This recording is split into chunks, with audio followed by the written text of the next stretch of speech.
बिस्मिल्लाहिर्रहमानिर्रहीम अस्सलाम वालेकुम। आज हम बना रहे हैं बेसन और आलू के कोफ्ते। तो बरसात का मौसम था ना, तो अम्मा काफ़ी टाइम से कह रही थी कि बनाएंगे, तो हमने कहा चलो आज ही बना लेते हैं। तो उसके लिए चटनी पीसने की तैयारी कर रहे थे और साथ में मैं ना साबुत धनिया और सब चीज़ें ये कूट के उसमें शामिल करूँगी और इधर मैं बेसन भी घोल के रख दूँगी। ये ना अच्छी तरह सेट हो जाएगा और इससे ना अच्छी तरह ये घुल जाता है। पहले हाथ से करते थे तो बहुत वो होता था, हाथ भी ख़राब होते थे, और अब अल्लाह का शुक्र है कि इससे एकदम सही हो जाता है और इसमें गुठलियाँ भी नहीं पड़ती है। तो बस मैंने इसको ना घोल के और इसे रख दूँगी। उसके बाद मैं दूसरा काम करूँगी। तो मैंने इसे ढक के रख दिया और ये फिर उसके बाद मैंने इसमें काली मिर्च और सौंफ, ज़ीरा और साबुत धनिया, इसको मैंने ना इमाम दस्ते में कूट लिया था। तो ये आलू के कोफ्तों में डालते हैं ना तो उसका टेस्ट बहुत अच्छा आता है, मार्केट जैसा ही लगता है।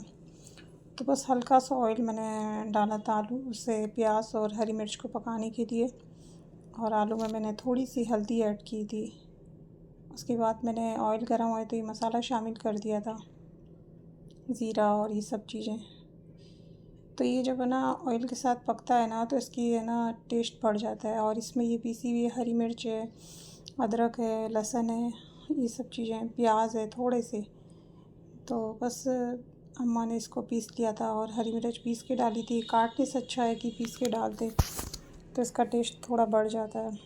और थोड़ी हल्दी शामिल की है मैंने इसमें, नमक, मिर्च और अमचूर, ये सब चीज़ें शामिल की है। तो इसमें तो ये जाता है नमक, मिर्च और चाट मसाला, ये भी शामिल, पर मैंने ज़्यादा तीखा नहीं किया। तीखा से ना ज़्यादा सूट नहीं होता हमको, तीखा कुछ एलर्जी भी हो जाती है खाने से। तो फिर बस ऐसे ही लिमिट से डालना चाहिए हर चीज़। ज़्यादा तीखा भी खाना गले में है ना ख़राश हो जाती है। तो मैंने बहुत एहतियात से अमचूर और चाट मसाला ऐड किया। अम्मा पहले ही कह रही थी तो कम डालना, बहुत ज़्यादा डाल दिया तो मेरे से नहीं खाए जाएंगे। तो मैंने बहुत कम कम है ना इनको डाला है, ना तीखा है ना ये फीका है, बस ऐसा कि है। माशाल्लाह बहुत बेहतरीन बनाता है ये। तो ये पूरा पकने के बाद मैंने इसमें ना आलू शामिल कर दिए थे। तो मैंने आलू है ना बस इससे जो झर है ना मैंने इससे ही तोड़ के करे थे, और मैंने उसको आलू पीसने का है ना उससे नहीं करे थे, और ऐसे ही घुल गए थे ये। बहुत ज़्यादा सीज गए थे ये ना, तो अच्छा हुआ सीज भी ज़्यादा गए तो बस इससे ही मैश हो गए थे, बस ऐसे ऐसे तोड़ के, और बस मैंने रफली कर दिया था इसको। फिर उसके बाद एकदम अच्छी तरह मिला दिया था। इसमें ज़्यादा मेहनत नहीं लगती पकाने में, और अगर आप ऐसा रूखा भी बना के खाएंगे ना बगैर इसके तो अच्छा लगता है ये ऐसा, प्याज और आलू, हरी मिर्च। तो इंशाल्लाह कभी कुछ समझ में नहीं आएगा तो ये बना के खा लेंगे, अच्छा लगता है। ऐसा कुछ समझ नहीं आता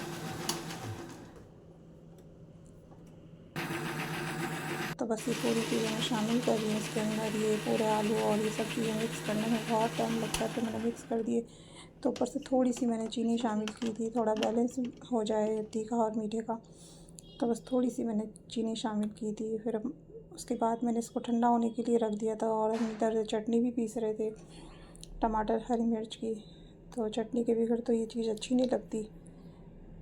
तो वो ये है, टमाटर सॉस है, पर उससे अच्छा नहीं लगता जितना ये घर की चटनी होती है ना पिसी हुई, अच्छी लगती है। तो बाज़ार में तो भी मैंने देखा है जो बना रहे हैं वहाँ पे बहुत गंदगी से बना रहे हैं, वो इसी पानी से बर्तन, इतने गंदे पानी से बर्तन धो रहे हैं और सब कुछ कर रहे हैं। और घर पे बना लेते हैं ना तो साफ़ सफाई से बन जाता है और अच्छा भी रहता है। एक मक्खी भी नहीं लगती है, और उनके यहाँ पता नहीं कितनी मक्खियाँ बैठती है और कैसे कैसे हाथ लगते हैं। तो बस यही होता है, घर पे साफ़ सफाई से बना लो आप, और अच्छा भी लगता है। अपन बना के अपने हाथ ज़्यादा भी बन जाते हैं और अल्लाह बरकत भी देता है इसके अंदर। तो ये इसका बस इतना ही बैटर है ना, मैंने थोड़ा सा, मेरे से ना ये पतला हो गया था, फिर मैंने इसको है ना बेसन शामिल किया था वापस इसके अंदर। तो हमने ना मक्खी हो रही थी तो हमने लाइट अंदर की बंद कर दी थी, क्योंकि अम्मा ना अंदर ये कोफ्ते बना रही थी और मैं बाहर है ना फ्राई कर रही थी। तो मक्खी के लिए ना हम लाइट बंद कर देते हैं, फिर उससे क्या मक्खी चली जाती है। तो ये थोड़ा सा मुझसे है ना बेसन है ना ज़्यादा पतला हो गया था। फिर मैंने उसके बाद है ना दूसरे जो कोफ्ते बनाए थे ना, तो बेसन मैंने और शामिल कर दिया था। थोड़ा इसमें ना वो होना चाहिए, ना गाढ़ा ना पतला, बस ऐसा मीडियम होना चाहिए।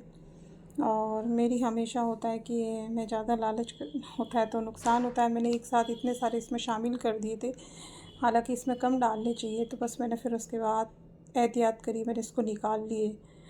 तो उससे क्या होता है, ज़्यादा करने से ना ये हिलते भी नहीं हैं, तो इसलिए हमेशा ना कम डालने चाहिए। तो बस यही होता है। और नीचे से चैंट भी गए थे, थोड़े कम होते ना तो नहीं चैंटते ये। तो बस इंसान है ना ठोकर खाने से ही सीखता है। और उसके बाद मैंने सारे है ना पहले तो कच्चे उतारे थे, फिर जो ये बाद में ये पतला था, फिर मैंने इसको वापस है ना दूसरे बेसन में करके और वापस इसको फ्राई कर रही हूँ मैं, क्योंकि उन पर से बेसन हट गया था तो फिर पतला था। मैंने कहा कि है ना वापस जो बेसन बच गया है उसमें है ना ये वापस शामिल कर लेते हैं। और माशाल्लाह बहुत अच्छे बने थे।